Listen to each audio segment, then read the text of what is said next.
Добрый вечер. Вы смотрите программу «Якутия в деталях». С вами Надежда Саханская. Филологу никто не звонит, филологу всегда звонят. Вообще ученые считают, что славянская письменность была создана в IX веке, примерно в 863 году. Новый алфавит получил название кириллица по имени одного из братьев Константина, который принял монашество и стал Кириллом, а помогал ему в богоугодном деле образования славянских народов старший брат Мефодий. В преддверии двух главных праздников мая для тех, кто посвящает свою жизнь изучению языка, Дню славянской письменности и Дню филолога, мы посвящаем наш сегодняшний эфир. Гость студии сегодня Андрей Высоцкий. Андрей, добрый вечер. Доброго вечера. Спасибо большое, что пригласили. Спасибо, что пришли. В общем-то, не могу не спросить, у вас очень интересная фамилия, а вот как вы сами относитесь к творчеству Владимира Семеновича Высоцкого, который, как поэт, мне кажется, реализовал себя прежде всего в жанре авторской песни? Да, безусловно. Здесь я могу отметить только, что мой папа является таким ярым поклонником. Вот я, в общем-то, о творчестве и о песнях узнал через отца. И мы очень много песен слушали в машине. У нас была, значит, такая Нива. И это было очень так атмосферно, вдохновляюще. И вообще мне, на самом деле, поэты-шестидесятники очень импонируют. Я очень люблю читать и слушать их песни. И я вот, как учитель, я стараюсь детям это тоже передать. По крайней мере, вот когда мы доходим там, на пару уроков, но об этом поговорить. А как вы попали на филологический факультет? Что повлияло на ваш выбор? Вы знаете, во многом мой выбор определила моя учительница Алена Юрьевна. Сегодня я надеюсь, можно передавать привет. Пользуясь случаем, конечно. Как в поле чудес. Алена Юрьевна, добрый вечер. Спасибо вам большое за все, что вы делали и делаете для меня. Очень вам благодарен. Так вот, я в 9 классе вообще сдавал физику и информатику. И был таким технарем до мозга костей. И вот как раз-таки, наверное, благодаря интересным урокам русского и литературы я в какой-то момент осознал для себя, что, пожалуй, в этом направлении хотел бы двигаться. В свое время я участвовал в олимпиадах по литературе и вот муниципальный этап выигрывал.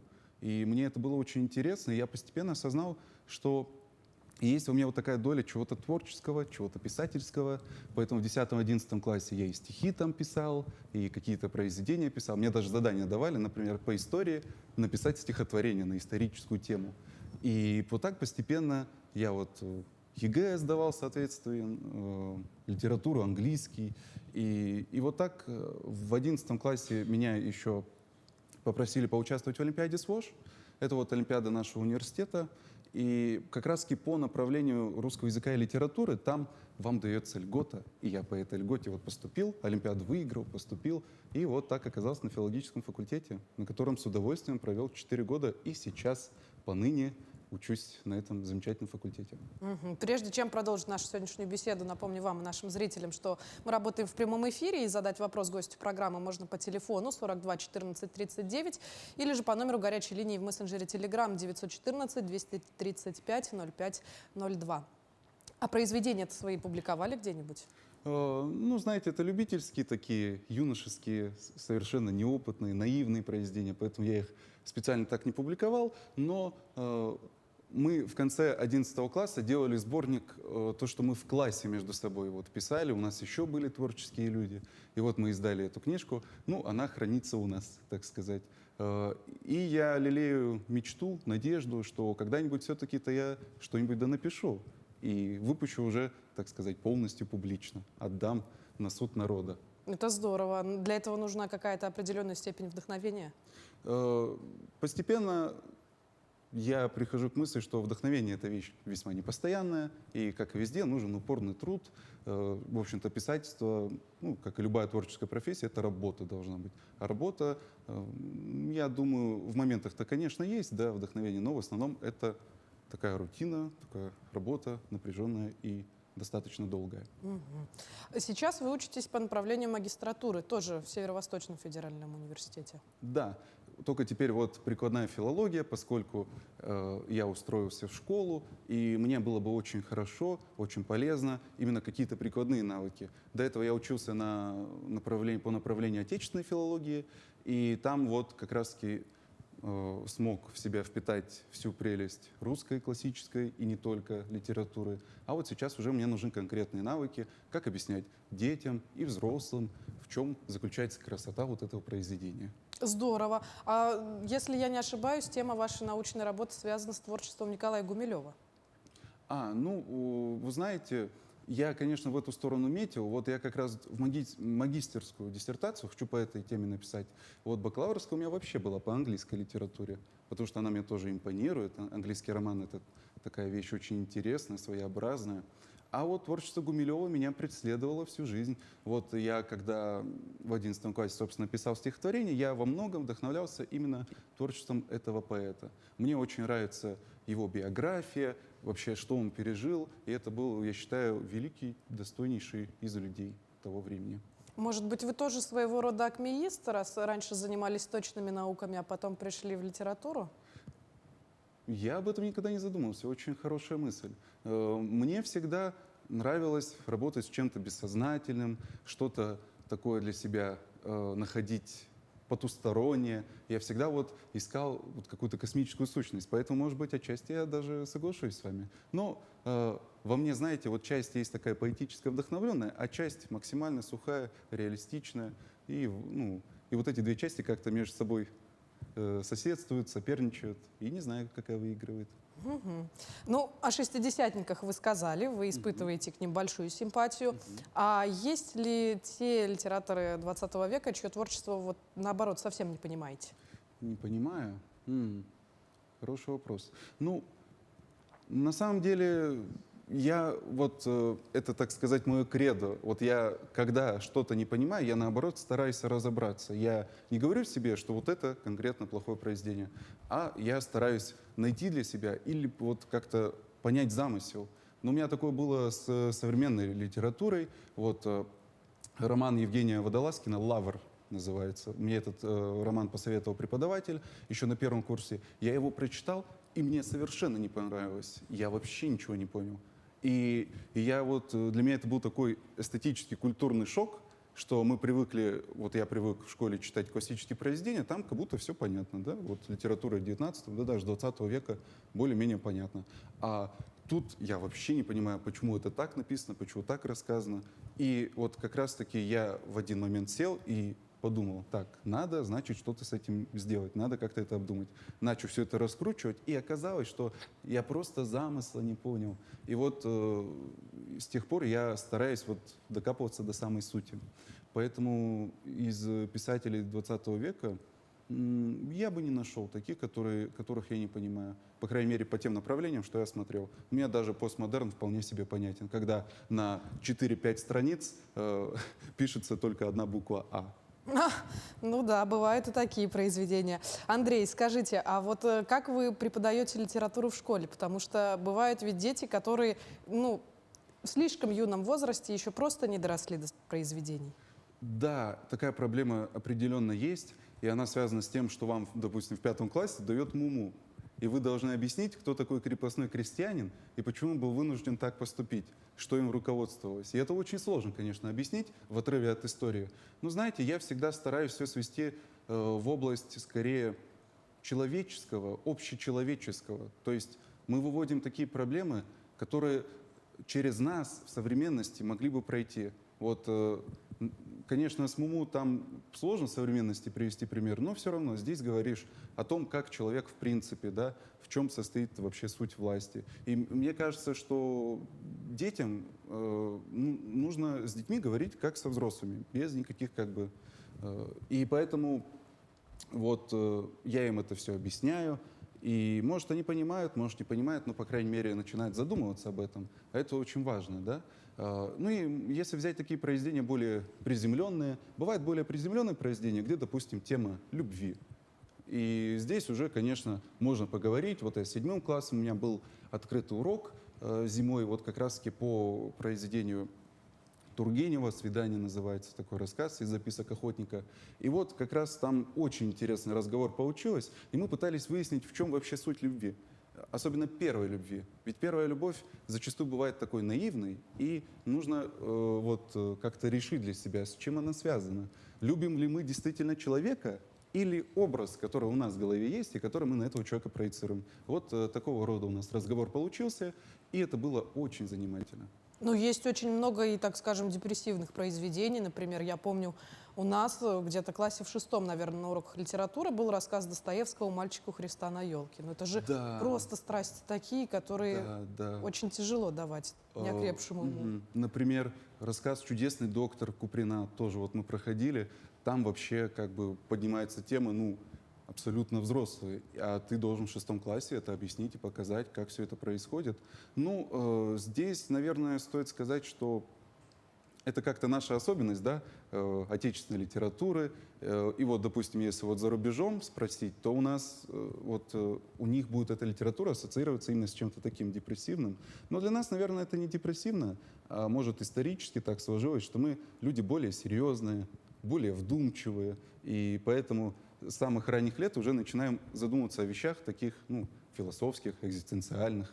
Поэтому мне не кажется, что это депрессивно. Мне кажется, что это, ну, скорее как-то более вдумчиво и как-то больше о жизни. Потому что жизнь — это же вещь тоже такая противоречивая, может быть. Конечно. Ну, получается, не зря вот эти строки, которые актуальны и поныне, что умом Россию не понять. А вот как вы считаете, краткие пересказы произведений убивают литературу или они, наоборот, помогают школьнику как-то проникнуться произведением? Ну, здесь, конечно, стоит понимать, что когда, допустим, какие-то крупные произведения идут по программе, вот мы «Войну и мир» обсуждали, тут, конечно, очень сложно. Если ты это не читал, допустим, летом, вот я помню, я с тех пор как-то это произведение и запомнил, что я вот специально летом 9 класса выделил время, и я где-то месяц без остановки читал этот роман, просто без остановки. Везде его с собой таскал, куда только там не поеду, везде он с собой. И я целыми днями только и читал. И, наверное, не каждый человек на такое способен. И, так что в этом плане краткий пересказ, но он, по крайней мере, дает представление. Но он, конечно, вот всю красоту и эстетику, вот катарсис, да, вот он как бы, ну, весьма вредит этому. Поэтому я на уроках литературы больше тяготею именно к малым каким-то жанрам. Вот как раз рассказ, стихотворение, его проанализировать очень интересно, потому что как раз ты целиком замысел воспринимаешь и можешь объяснить все вплоть до мельчайших деталей. Поэтому я считаю, что краткий пересказ, ну, это такое, знаете, веяние времени, и, наверное, без них мы уже, ну, никак не сможем обойтись. Сейчас у нас же такой период, мы все куда-то спешим, куда-то бежим, очень много у нас информации всякой, поэтому я думаю, что в целом можно с этим смириться, скажем так. Ну да, скорее всего, смириться. Но ведь действительно, «Война и мир», есть такие произведения, которые за 2 ночи, например, не читаются, как это было с книгой Пастернака «Доктор Живаго», которую буквально давали на сутки кому-то почитать, и многие оставались с этим произведением наедине и просто его не понимали. Возможно, в таких больших жанрах нужно больше времени для того, чтобы как-то раскачаться, разогнаться, и потом уже с упоением как-то это... Да, вот тут, знаете, прочитывать произведение. обычно дают вот в начале года в школе, например, тоже дают мифы, дают, допустим, «Одиссею» Гомера. Ну так «Одиссея» — это же просто огромнейшее произведение, которое и взрослому-то человеку читается очень тяжело. Вот я тоже сидел, читал, тоже где-то месяц у меня это там с «Илиады» все это отняло. И в университете вот тоже такое бывает, что тебе объясняют произведение, ну вот 1-2 пары как бы. А дальше вот уже нужно идти по плану. Поэтому, наверное, не думаю, что вот прямо все всегда успевали все прочитать. Так что, наверное, в целом вот как-то, ну, опять-таки, да, можно с этим смириться, что бывают произведения большие, и что их как-то приходится давать только обзорно. Мгм. Давайте поговорим о вашей студенческой жизни. Кто за годы обучения в университете из преподавателей впечатлил вас больше всего? Ну, наверняка были какие-то интересные случаи. Ага. Вы знаете, филологический факультет очень примечательный. Мне он очень нравится, и прежде всего тем, что преподаватели все очень колоритные, харизматичные и запоминающиеся. Вот каждый преподаватель — это прямо какая-то яркая определенная личность. И очень интересно вот вспоминать, и до сих пор вспоминаешь. У меня была аналогия с тем, что вот мы, значит, в каком-то Хогвартсе, значит, обучаемся. У нас каждый вот преподаватель — это был именно персонаж. Ну, больше всего впечатлил. Каждый преподаватель впечатляет по-своему и силен, да, в чем-то своем. Мне очень нравились преподаватели зарубежной литературы. Вот как раз-таки у кого я писал диплом, Сергей Валентинович. Тестов? Да, Тесов тоже. Вот, у него пары такие интересные были, и вообще вот такой замечательный человек. Он мне даже потом в честь диплома подарок сделал, что вот, да, за что ему тоже большое спасибо, и за то, что он меня наставлял, тоже большое спасибо. Игорь Степанович Емельянов тоже очень интересный преподаватель. И, пожалуй, преподаватели именно русского языка, современного русского языка. В частности, вот Анна Валентиновна, ну, она, по-моему, у вас еще тоже бывает тут иногда. Да, Шпатуляк, есть вот. такое. И она очень тоже интересно все объясняет. Так что, наверное, вот эти преподаватели тоже на меня повлияли. Именно были скорее таким вот примером, согласно которому я бы хотел действовать и вот быть как-то похожим на них, чтобы также вот интересно объяснять столь обширный материал. У меня это в голове не укладывается. Весь курс там, литературы зарубежной там, какого-то века, ну это огромный, просто огромное количество материала. И они это все так хорошо упаковывали грамотно. Ну, возможно, вы станете таким же интересным преподавателем для своих учеников. Я очень на это надеюсь, я очень к этому стремлюсь и вот стараюсь, так сказать, соответствовать. А какими качествами должен обладать человек, чтобы быть хорошим педагогом? Наверное, понимание. Я думаю, главное качество — это понимание. При этом понимание в таком широком смысле, тут, конечно, витиевато так отвечаешь. С одной стороны, понимание к человеку, когда он оказывается в какой-то ситуации, да, для него сложный, в тяжелый жизненный период какой-то. И здесь очень важно, допустим, человека поддержать, на него там не давить. Или наоборот, бывает такое, что ты понимаешь, что у человека все хорошо, но вот он просто, ну, как-то мотивацию ему нужно дать мотивацию. И тут можно немножечко построже быть. То есть вот это понимание, оно такая гибкая вещь, которая в обе стороны работает. И на самом деле, вот я считаю это действительно главным. Что бы я назвал еще помимо понимания?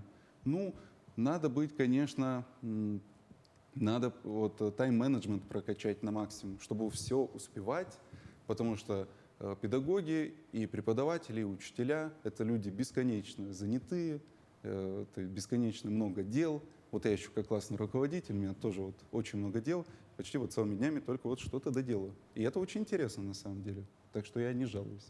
Ну, тогда давайте расскажите нам, с чего же начался ваш педагогический путь и какой был первый рабочий день? Ой, первый рабочий день. Я даже, кстати, специально как-то для себя его не отмечал. Ну, у меня была практика в университете, поэтому я, в общем-то, скорее даже практику запомнил, как свой вот первый именно педагогический опыт. Вот практика была очень занимательная в 29-й школе, очень хорошая школа. Я там с 1 по 4 класс был, что во всех школах прям побывал, человек мира.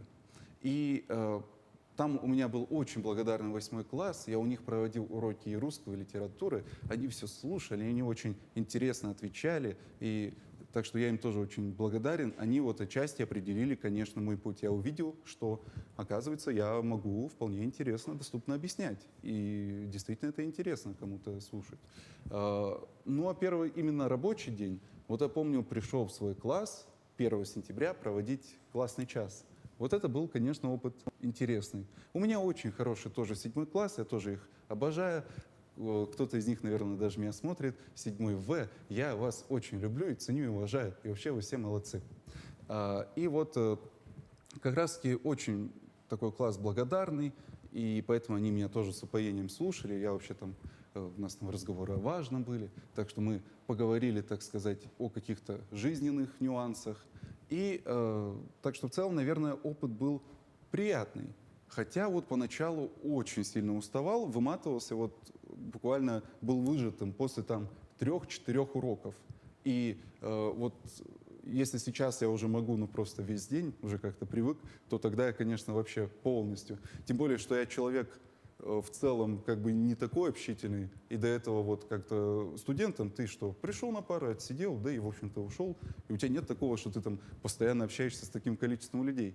А потом вот, когда в школу пришел, я вот как-то привык уже, и уже сейчас со всеми и там и на звонки ответить, и там вот сходить куда-то на телевидение, и там тетради пойти проверить после этого, и потом там встать и с утра пораньше. Так что я уже как-то к этому привык. А на разговорах о важном, о чем говорите с ребятами? я стараюсь все именно к каким-то жизненным ситуациям, которые вот именно опять-таки могут произойти. То есть не что-то абстрактное, а вот конкретно что-то, что у нас в жизни происходит. Ну вот, положим, нам там дают тему рассказать об экологии. И я вот стараюсь как-то показать конкретно, допустим, какие проблемы есть в Якутии, какие у нас там вот смог, да, например, иногда на нас не сходит, что с этим делать, да, как правильно там закрывать ли там помещение, маски ли там надевать. Или бывает, что мы рассуждаем о том, как, допустим, благоустроить, да, улучшить жизнь вокруг себя, скажем. И вот я тут объясняю, что нужно начать с себя, что нужно как-то вместе координироваться, что вообще любая форма организации это вот хорошо, чтобы, допустим, жители дома не каждый там в свой уголок забивался, а чтобы у вас было товарищество, чтобы вы вместе свои там права отстаивали. Ну вот я учу детей быть гражданами, ответственными, сознательными, там, на выборы, например, да, тоже сходить и вообще знать, за кого ты голосуешь, все это грамотно выбирать. В общем, мы обсуждаем такие весьма приземленные и жизненные понятия. И я очень надеюсь, что вот что-то из этого дети уловят. Мгм. А может быть, на вашем профессиональном пути встречались какие-то трудности? Вот, Что самое сложное в работе? я когда думал, тоже, когда вот думал, как-то для себя в голове готовился, и думаю, ну, скорее спросят, да, и как на такой вопрос ответить. И у меня не находится другого ответа, кроме как все. Вот все тут сложное, и, ну, надо ко всему все знать, ко всему привыкнуть. Работа учителя очень, очень разнообразная. Ты просто выполняешь такой спектр задач, и у тебя такая должность как бы ответственная, что ты и как вообще абсолютно малые какие-то задачи решаешь. Кто-то телефон в кабинете оставил. Нужно найти, кто оставил телефон в кабинете. И какие-то абсолютно глобальные задачи, допустим, человека куда-то там вот отправить там на конкурс или там класс довести до ЕГЭ. Это же вообще тоже совершенно разные задачи, но они уживаются буквально в один момент. Бывает такое, что ты заходишь, тебе по какому-то поводу одновременно звонят, у тебя тут урок, тебя куда-то зовут, ты там приходишь, еще что-то делаешь. Вот у меня вчера приблизительно так и было. Тут одно, другое, третье, все одновременно. Так что здесь, наверное, самое сложное — это именно привыкнуть к этому разнообразию того, что происходит в твоей жизни. Но вот для меня лично это делает жизнь, ну, просто чрезвычайно интересной. Каждый день не похож на предыдущий. Никогда не бывает похожих каких-то рутинных дней, что ты просто пришел, отсидел и ушел. Нет, каждый день что-то происходит новое. И каждый день ты что-то вот решаешь, куда-то двигаешься. Этим и очаровательна ваша профессия. Да, вот здесь я не совру, мне на самом деле очень интересно работать, и я очень хочу дальше что-то еще попробовать, у меня много идей всегда в голове, там попробовать, тут как-то по-другому, да, сориентироваться, тут как-то по-другому провести урок. Так что в этом плане я за год работы я только разгорелся, я еще больше хочу делать, еще дальше. И надеюсь, что буду. Конечно, будете. Смотрите, филолог, наверное, в силу специфики своей профессии, это человек очень толерантный к разным речевым культурам, да и в целом к разным пластам языка. Но, наверное, грамотный человек — это все-таки не тот, кто даже на рынке разговаривает так, как, скажем, в библиотеке или академической аудитории. Что раздражает вас, как современного филолога? Здесь, знаете, вот я всегда на такие вопросы даю ответ, что это, в общем-то, во многом дело вкуса. Мы с вами носители языка, мы с вами знаем, как им управлять. Язык — это вот такая магия в нашем мире. Вот, мы до конца даже вот не понимаем, как, допустим, воспроизвести язык, создать язык, который сам бы себя полностью воспроизводил. Пока мы такое еще не можем сделать. Так что мы с вами, как носители языка, вполне можем определять какие-то новые границы, новые рамки, новые слова. И так что здесь уже дело вкуса. Вот, ну, я могу конкретные примеры. Феминитивы, да, вот такая тема весьма современная, на повестке дня. В феминитивах ничего плохого нет. Я даже считаю, что это, в общем-то, правильно. Что каждый раз говорить, допустим, врач сказала, это как-то, ну, тяжело звучит на самом деле. Вот для меня, Ну, а например, как же тогда не сказать? Вот, да, и здесь возникает вопрос, как сказать врачиня, врачиха, врачка, да? То есть тут как-то тяжело подбирается. Но вот это как раз-таки нам режет слух, потому что у нас эти формы какие-то имеют оттенки, да, то есть врачиха, ну, это какое-то пренебрежительное. И мы не можем вот так сказать и просто, допустим, сказать, ну, вот отныне все женщины будут у нас врачихи. Ну, это же неправильно. То есть здесь надо, конечно, ориентироваться на, так сказать, традицию языка и вот как-то более грамотно это внедрять. Ну, у нас же есть вполне феминитивы и, в принципе, учительница, да, там, медсестра, например. У нас даже иногда мужчин называют медсестрой, тоже такое бывает. И вот, допустим, журналистка. Ну, вполне себе, звучит же. Просто это дело вкуса. Но вот феминитивы для меня, конечно, режут слух. Еще бывает такое, что вот сейчас такой тренд, наблюдаю тенденцию, слово «в общем» сочетание, да, оно срастается в одно. В общем. Не в общем, да, а пишут в общем, но слитно. Ну, потому что мы уже привыкли это как-то говорить, мы не чувствуем вот этой связи, что оно у нас, скажем, в общем и целом. Мы говорим в общем, уже у нас это как вводное слово идет, и некоторые, я так понимаю, сознательно пишут слитно. Но для меня это каждый раз какая-то боль. Моим глазам становится немножечко плохо. Так что, наверное, вот эти вещи. А что касается, допустим, ошибок в ударениях, так у нас русский язык, у нас разноместное ударение, это основная, это вот суть языка. Так что ударение меня, допустим, не беспокоит. Ну, и...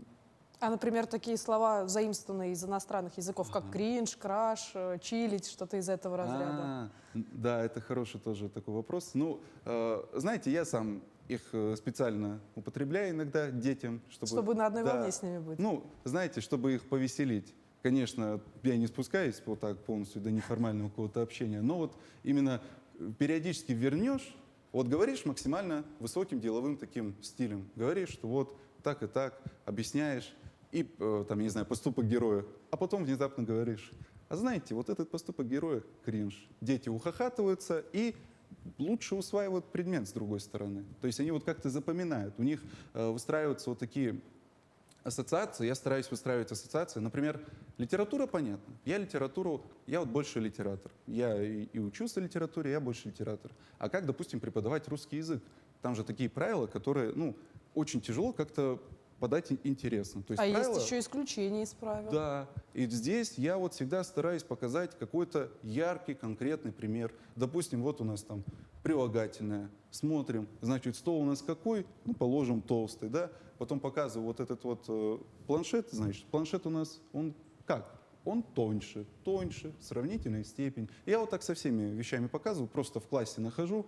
Вот местоимение объяснял детям, говорю, дай мне, пожалуйста, вот этот словарь. И они говорят, какой? Я говорю, вот, я тебе указываю, какой конкретно словарь взять. Так что в этом плане как-то вот можно разнообразить. А вот что касается вопроса, то, в принципе, заимствование меня не беспокоит. Мы же с вами сидим на стуле, да? Ну, пускай это даже кресло, ну, стул заимствование из немецкого. Ну, как-то мы привыкли. Там, я не знаю, слово «картошка», да, тоже заимствование. Ну, как-то говорим, и ничего. А как мы ее назовем по-русски? Не знаю даже, как его по-русски назовем. Да, я тоже затрудняюсь ответить. Пользуемся с вами смартфонами, там в компьютере, да, работаем, и как-то ничего. Так что вот эти современные слова, в принципе, я считаю, что они уместны. Ну, возможно, и язык сам такая вещь гибкая, которая с ходом времени меняется. И Конечно. то, что пришло 10 лет назад в разговорную речь, Да. сейчас уже становится нормой. Тем более же это такие слова, которые очень быстро вымываются из речи. Даже если 5 лет назад взять, там же вообще другой лексикон был.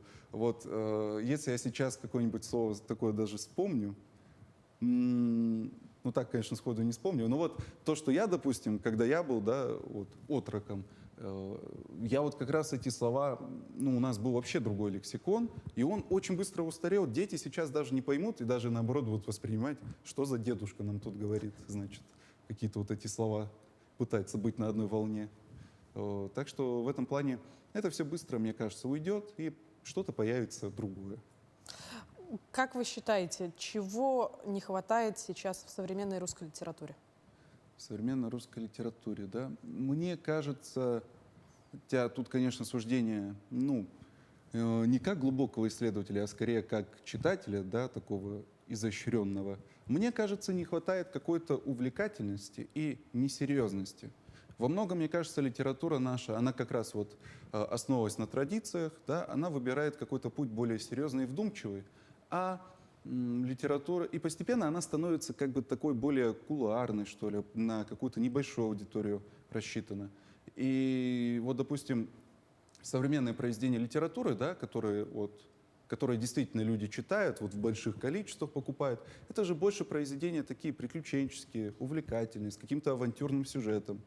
Так что мне кажется, что вот параллельно с тем, чтобы действительно рассуждать о каких-то серьезных вещах, здесь я, конечно, никак писатель не умаляю, это тоже очень важно, рассуждать о важных вещах. Надо как-то, мне кажется, более на широкую аудиторию работать, как-то ввинчивать, значит, такой вот сюжет приключенческий, чтобы можно было потом по нему снять адаптацию.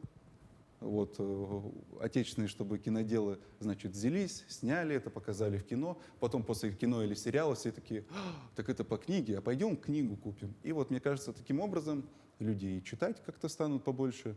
И вот, наверное, я бы однажды хотел что-то такое именно провернуть. Ну, и как-то и популяризировать, потому что чувствуется ответственность. Все-таки я литератор, я хочу, чтобы литература жила и развивалась. И поэтому вот что-то подобное я бы хотел когда-то провернуть.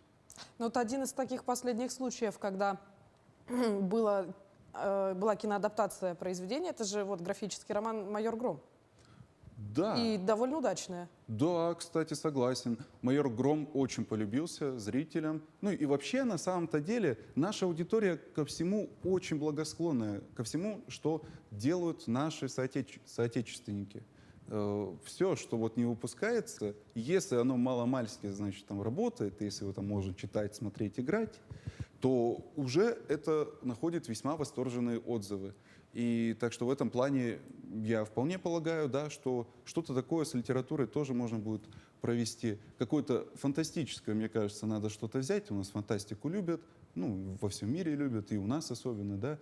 Что-то вот вспомнить братьев Стругацких и что-то вот такое написать, но вот в современном стиле. И мне кажется, это бы вполне сработало. И в завершении нашей с вами беседы, что вы читали в последний раз и что порекомендуете прочитать нашим телезрителям? Ага. Ну вот здесь, конечно, я читаю весьма специфическую литературу. Последнее, что я читал, это, значит, Библия. Библия меня интересует, потому что на Библии как раз Библия — это огромный пласт, да, и даже наша литература во многом основывается как раз на библейской морали. И чтобы вот грамотно это тоже детям объяснить, надо понимать, да, вообще о чем говорится. Если более такое, ну, на самом деле я бы действительно посоветовал почитать Библию. Она интересна даже просто как хорошая история. Очень интересно смотреть, как вот там герой, да, себя показывает. Вот если даже с точки зрения взять литературы, то это очень интересно читается. И тем более в нем, конечно, содержится вот такая какая-то мораль, да. А вот если взять такое более развлекательное, ну, у меня в основном, конечно, сейчас литература все тяготеет к тому, чтобы читать то, о чем я буду рассказывать. Так что я тут могу посоветовать только то, что я для себя переоткрыл. Ну, положим, я однозначно для себя переоткрыл «Преступление и наказание». Хотя, конечно, это роман, любимый многими, но я понял, насколько, оказывается, он культурно повлиял. Вот этот сюжет, его можно везде встретить. Я даже аналогии проводил с какими-то, значит, там, сериалами, с какими-то другими произведениями. Так что я бы, наверное, посоветовал почитать что-то классическое. И, как ни странно, я бы посоветовал стихотворение почитать. Потому что обычно стихотворение как-то недооценивают. Стихотворение — вот вещь такая весьма непонятная, а ведь на самом деле это очень красиво. Вот особенно небольшие стихотворения, которые ты берешь, и ты понимаешь, насколько, оказывается, там глубоко. Вот, допустим, стихотворение Лермонтова «Парус». Там «Белеет парус одинокий в тумане моря голубом», да? Вот это стихотворение, я его как-то не понимал. И только с годами ты читаешь, и ничего себе, там же описано одиночество. И еще так как бы глубоко и так шокирующе.